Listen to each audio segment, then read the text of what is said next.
Hello दोस्तों, नमस्कार। राठौर जी के एनसीए क्लासेस में आपका स्वागत है। मैं आपका होस्ट आदित्य राठौर। आज आपके लिए करेंट अफेयर्स से 15 महत्वपूर्ण क्वेश्चन लाया हूं। आज का पहला प्रश्न है, किस संगठन ने सतह से सतह पर मार करने वाली ब्रह्मोस सुपरसोनिक क्रूज मिसाइल का सफल परीक्षण किया है? डीआरडीओ, भारतीय थल सेना, भारतीय वायुसेना, इनमें से कोई नहीं। यह डीआरडीओ ने किया है। जो अंडमान और निकोबार द्वीप समूह में सतह से सतह पर मार करने वाली ब्रह्मोस सुपरसोनिक मिसाइल का सफलतापूर्वक परीक्षण किया है। इस मिसाइल ने सटीकता के साथ अपने लक्ष्य को नष्ट किया है। दोस्तों, जीवन में एक अपना लक्ष्य निर्धारित कीजिए और हमेशा अपना दृष्टि को उस लक्ष्य पे बनाए रखिए, तभी आपको जीवन में लक्ष्य की प्राप्ति होगी। आज का अगला प्रश्न है, बिम्स्टेक शिखर सम्मेलन 2022 का आयोजन किस देश में किया जाएगा? भारत, श्रीलंका, म्यांमार, नेपाल। यह श्रीलंका में किया जाएगा। जो अब यहाँ एक बिम्स्टेक आया है, तो bay of Bengal initiative for multi sectoral technical and economic corporation होता है इसका फुल फॉर्म। तो इस शिखर सम्मेलन के दौरान बिम्स्टेक चार्टर और परिवहन कनेक्टिविटी के लिए बिम्स्टेक मास्टर प्लान पर हस्ताक्षर किए जाने का प्रस्ताव है। बिम्स्टेक की स्थापना 1997 में हुई थी और इसमें 7 सदस्य देश बांग्लादेश, भूटान, भारत, नेपाल, श्रीलंका, म्यांमार और थाईलैंड है। आज का अगला प्रश्न है, हाल ही में गोवा के मुख्यमंत्री कौन बने हैं? पुष्कर सिंह धामी, प्रमोद सावंत, एन बीरेन सिंह, इनमें से कोई नहीं। प्रमोद सावंत बने हैं। जो सर्वसम्मति से फैसले के बाद केंद्रीय पर्यवेक्षक नरेंद्र सिंह तोमर ने सावंत को विधायक दल का नेता घोषित किया। मनोहर पार्रिकर के निधन के बाद प्रमोद सावंत गोवा के मुख्यमंत्री बने थे। चुनाव परिणाम आने के बाद से ही नए मुख्यमंत्री को लेकर अटकलें लगाई जा रही थी, लेकिन फिर भी प्रमोद सावंत को फिर से मुख्यमंत्री बनाया गया है। आज का अगला प्रश्न है, IQ एयर 2021 द्वारा जारी विश्व वायु गुणवत्ता रिपोर्ट में दुनिया की सबसे प्रदूषित राजधानी कौन बनी है? ढाका, इस्लामाबाद, बीजिंग, नई दिल्ली। यह नई दिल्ली बनी है। और नई दिल्ली के बाद दूसरा पे ढाका है, तीसरा पे एन जमेना है जो चाड देश का है, चौथा पे दुशांबे है जो तजाकिस्तान का है, और पांचवा पे मस्कट है जो ओमान का है। आज का अगला प्रश्न है,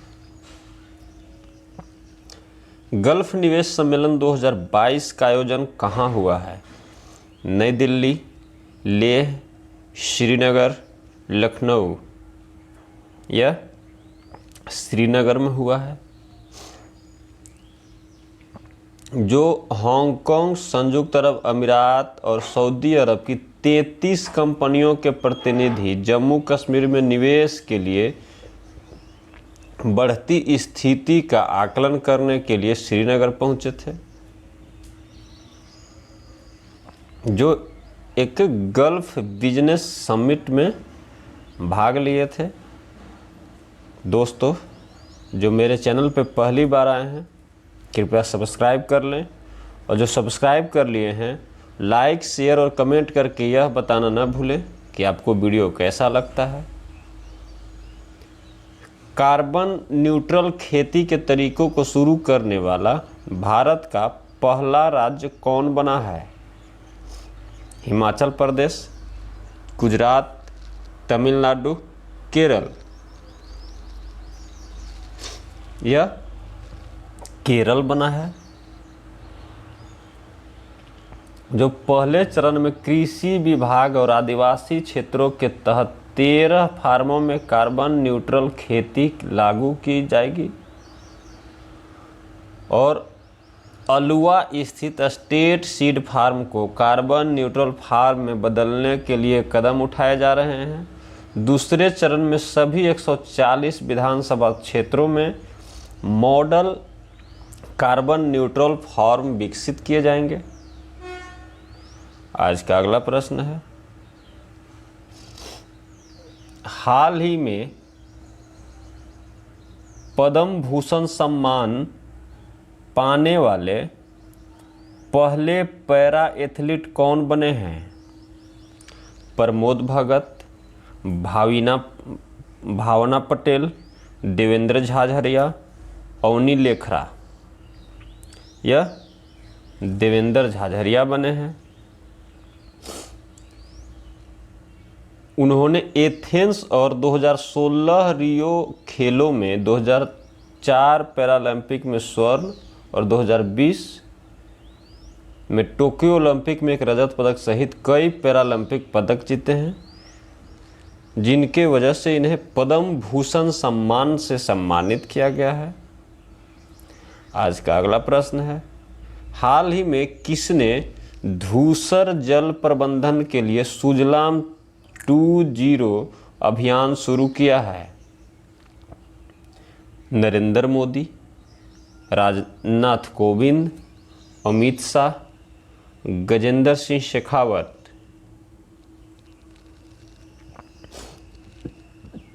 यह गजेंद्र सिंह शेखावत ने किया है। जो केंद्रीय जल शक्ति मंत्री हैं श्री गजेंद्र सिंह शेखावत ने विश्व जल दिवस 2022 के अवसर पर जल शक्ति मंत्रालय के पेयजल तथा स्वच्छता विभाग द्वारा वर्चुअल रूप से आयोजित कार्यक्रम में धूसर जल प्रबंधन के लिए सुजलाम 2.0 अभियान लॉन्च किया। आज का अगला प्रश्न है, हाल ही में मेडेलिन अल्ब्राइट का निधन हुआ है, वह किस देश की पहली महिला विदेश मंत्री थी?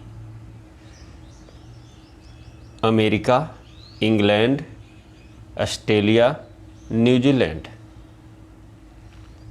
वह अमेरिका के थी। पहली विदेश मंत्री मेडेलिन अल्ब्राइट का 84 वर्ष की उम्र में निधन हो गया है। मेडेलिन अल्ब्राइट 1996 में अमेरिका की पहली विदेश मंत्री बनी थी। उस समय अमेरिका के राष्ट्रपति बिल क्लिंटन थे। क्लिंटन के नेतृत्व में वे 4 साल इस पद पर रही थी। उनका जन्म 15 मई 1937 का हुआ था। आज का अगला प्रश्न है, हाल ही में किस बैंक द्वारा ग्रीन डिपॉजिट प्रोग्राम शुरू किया गया है? भारतीय state bank, IDBI bank, DBS bank India, Indian overseas bank. यह DBS बैंक इंडिया के द्वारा किया गया है। जो कंपनियों को पर्यावरण के अनुकूल परियोजनाओं या रास्ते का समर्थन करने का एक आसान तरीका प्रदान करता है।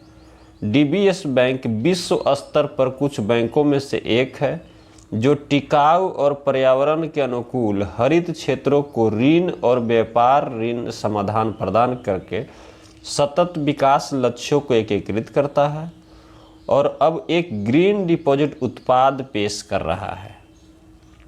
आज का अगला प्रश्न है, हाल ही में RC लाहोटी का निधन हुआ है, वह कौन थे? गणितज्ञ, राजनेता, उत्तर प्रदेश के पूर्व राज्यपाल, भारत के पूर्व मुख्य न्यायाधीश। वह भारत के पूर्व मुख्य न्यायाधीश थे। जो रमेश चंद्र लाहोटी का 81 वर्ष की आयु में निधन हो गया है। न्यायमूर्ति लाहोटी को 1 जून 2004 को भारत के 35वें मुख्य न्यायाधीश के रूप में नियुक्त किया गया था। वह 1 नवंबर 2005 को सेवानिवृत्त हुए थे। आज का अगला प्रश्न है, हाल ही में मारुति सुजुकी के एमडी और सीईओ के रूप में किसे नियुक्त किया गया है? Kenichi Ayukawa, Himashi Takeuchi, Satyajit Bansal, Rajneesh Kumar. यह हिसाशी टेकुची है। जो 1 अप्रैल 2022 से 3 साल की अवधि के लिए मारुति सुजुकी के प्रबंध निदेशक और मुख्य कार्यकारी अधिकारी के रूप में नियुक्त किया गया है। टेकुची एमडी और सीईओ के रूप में केनिची आयुकावा का स्थान लेंगे। इनसे पहले केनिची आयुकावा थे। अब 1 अप्रैल 2022 से 30 सितंबर 2022 तक 6 महीने की अवधि के लिए कार्यकारी उपाध्यक्ष के रूप में नामित किया जाएगा। आयुकावा 2013 में एमडी एमएसएलआई के रूप में शामिल हुए थे। आज का अगला प्रश्न है, निम्नलिखित में से कौन सा देश वर्सामा शील्ड 2022 सैन्य अभ्यास का आयोजन करेगा? Malaysia, Singapore, United kingdom, Australia. यह मलेशिया है। जो वार्षिक वर्सामा शील्ड 2022 प्रशिक्षण अभ्यास में 4 देशों ऑस्ट्रेलिया, न्यूजीलैंड, श्रीलंका और यूनाइटेड किंगडम के सशस्त्र बलों की मेजबानी करेगा। आज का अगला प्रश्न है, हाल ही में भारतीय सेना ने किस राज्य पुलिस के साथ सुरक्षा कवच 2 अभ्यास आयोजित किया है? नई दिल्ली, गुजरात, महाराष्ट्र, मध्य प्रदेश। यह महाराष्ट्र के साथ किया है। जो अभ्यास का उद्देश्य पुणे में किसी भी आतंकवादी कार्रवाई का मुकाबला करना था। इस अभ्यास में भारतीय सेना के आतंकवाद रोधी टास्क फोर्स यानी CTTF, महाराष्ट्र पुलिस के आतंकवाद रोधी दस्ते के साथ साथ त्वरित प्रतिक्रिया टीमों यानी QRTs, डॉग स्क्वाड और दोनों एजेंसियों की बम निरोधक टीमों की भागीदारी शामिल थी। आज का अगला और आखिरी प्रश्न है, हाल ही में किस ऑस्ट्रेलियाई ऑलराउंडर का एक रोड एक्सीडेंट में देहांत हो गया है? Shane Warne, Shane Watson, rod Marsh, Andrew Symonds.